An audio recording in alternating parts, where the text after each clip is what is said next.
حضرت واصف علی واصف کی کتاب حرف حرف حقیقت سے ایک مضمون جس کا عنوان ہے عدل۔ حق والے کو اس کا صحیح حق مل جانا ہی عدل ہے۔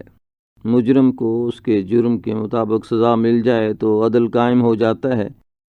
کسی ترازو تولنے والے کو غور سے دیکھا جائے تو معلوم ہوگا کہ دونوں پلڑے کس طرح ہم وزن کیے جاتے ہیں۔ اسی ہم وزن کرنے کو عدل کرنا کہتے ہیں۔ ترازو کو ڈنڈی نہ مارنا چاہیے، کم تولنا، کم وزن کے اوزان استعمال کرنا عدل نہیں، ظلم ہے۔ ملاوٹ کر کے وزن برابر کر دینا بھی اسی ظلم کا حصہ ہے۔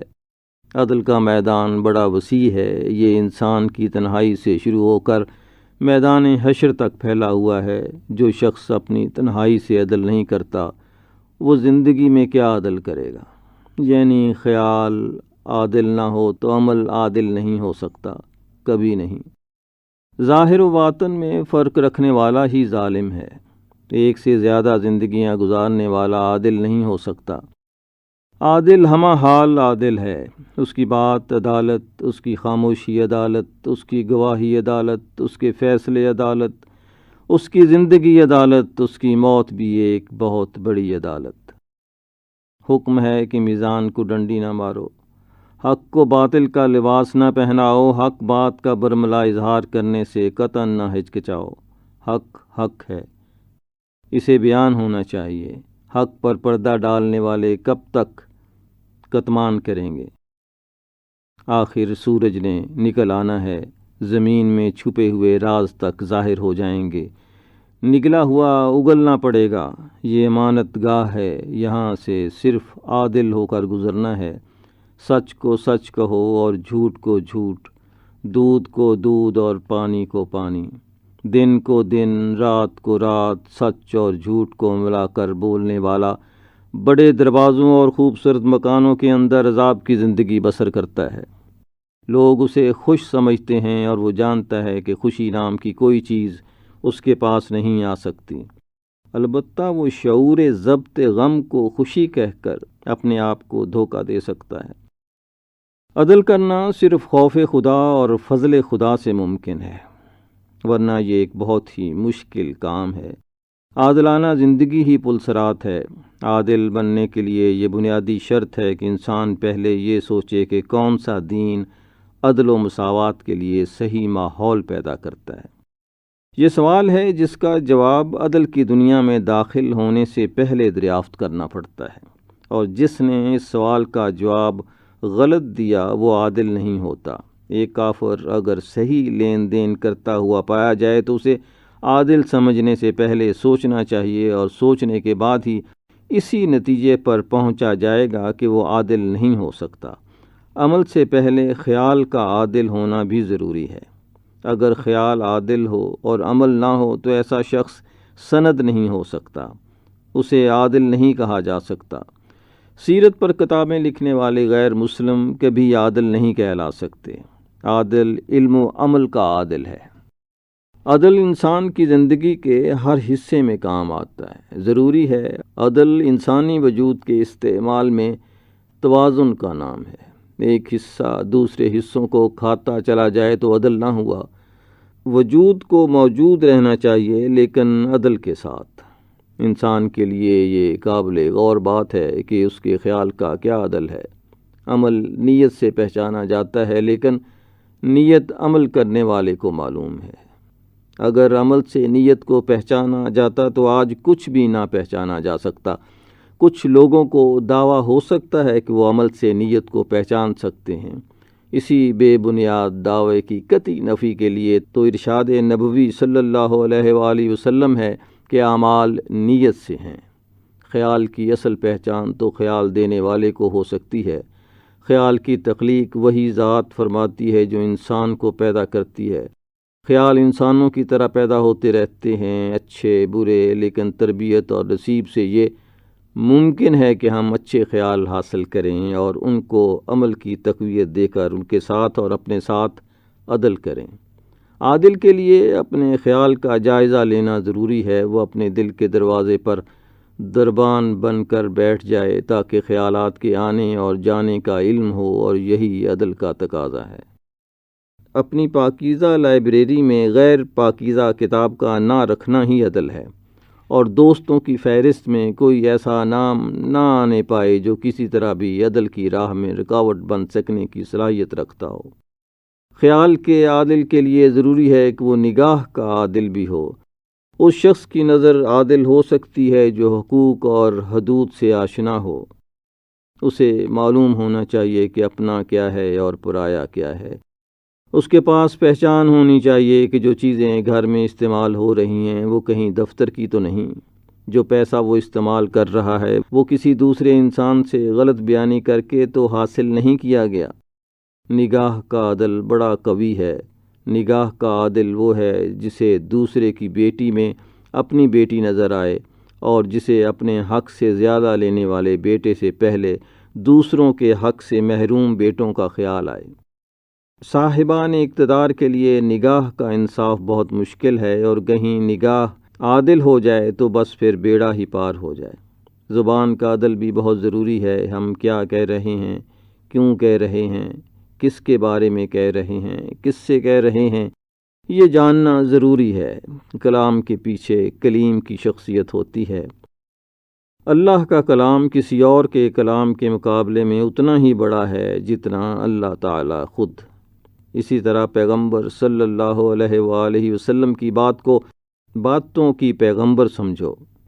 عدل یہ ہے کہ کلام کو کلیم کی عظمتوں کے حوالے سے سمجھو، ورنہ یہ تو عام مشاہدہ ہے کہ میٹھی زبانوں میں تقریر کرنے والے سماجی زندگی کے شریانوں میں زہر گھول رہے ہیں۔ عجیب بات ہے کہ لوگ سیاست میں معمولی مقام حاصل کرنے کے لیے قرآن بولتے ہیں، حدیث بولتے ہیں، اقبال اور روم بولتے ہیں، فصاحت و بلاغت بولتے ہیں، اور مقصد ووٹ۔ عدل کیا ہے؟ قابل غور ہے۔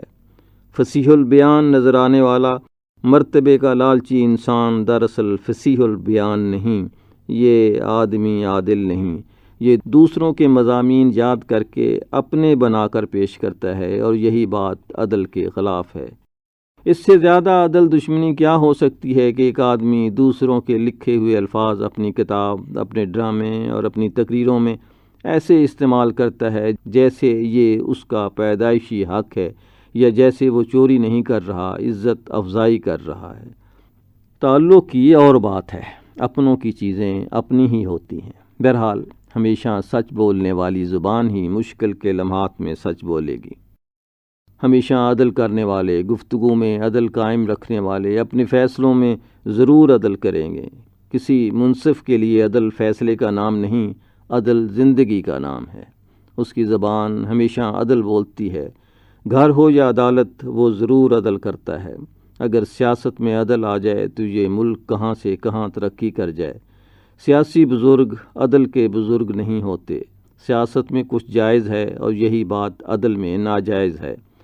ہم اپنے نظام عدل کو خدائی نظام عدل کے مطابق بنائیں، نہ کہ خدائی نظام عدل کو اپنے تقاضوں کے مطابق۔ عدل اور میزان کا صحیح میدان تو میدان حشر ہی ہوگا، لیکن اس میدان میں اترنے سے پہلے ایک نکتہ قابل غور ہے۔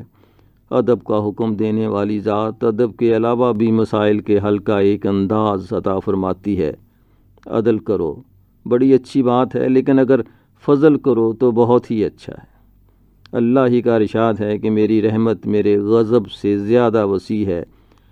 غضب تو یہ ہے کہ انسان کو اس کے عمل کی عبرت کے حوالے کر دیا جائے، لیکن فضل کہتا ہے کہ اسے معاف کر دیا جائے۔ رحمت ہوتی ہی ہے اعمال کی عبرت سے بچانے کے لیے۔ اگر اعمال کے ساتھ صرف انصاف ہی ہونا ہے تو پھر رحمت کیا ہے؟ انصاف یہ ہے کہ جب معاشرہ باغی اور مجرم ہو جائے تو اسے تباہ کر دیا جاتا ہے۔ پرانی امتیں اسی طرح نیست و نابود ہو گئیں۔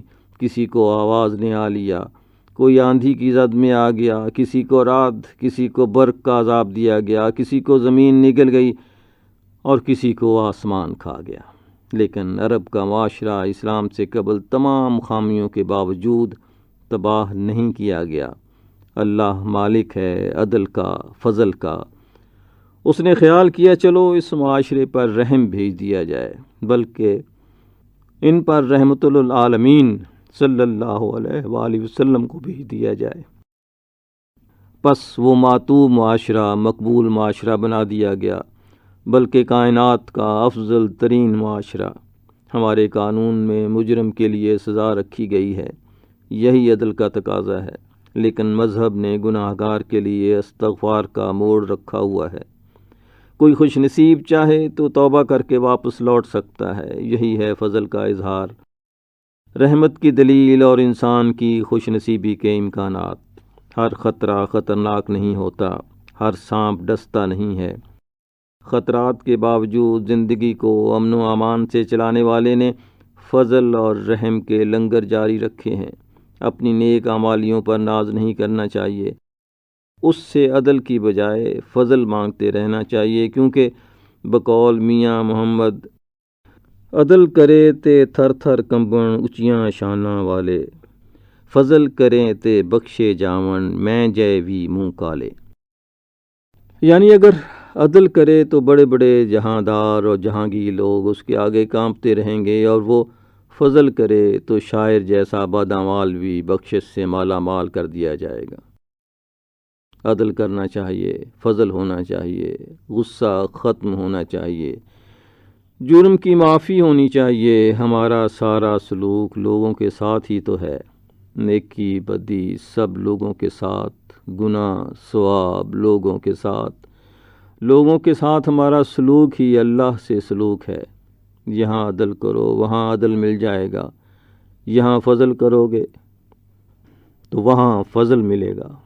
بس رحم کرنا ہی رحم حاصل کرنا ہے، رحم کر کے رحم حاصل کر لینا چاہیے۔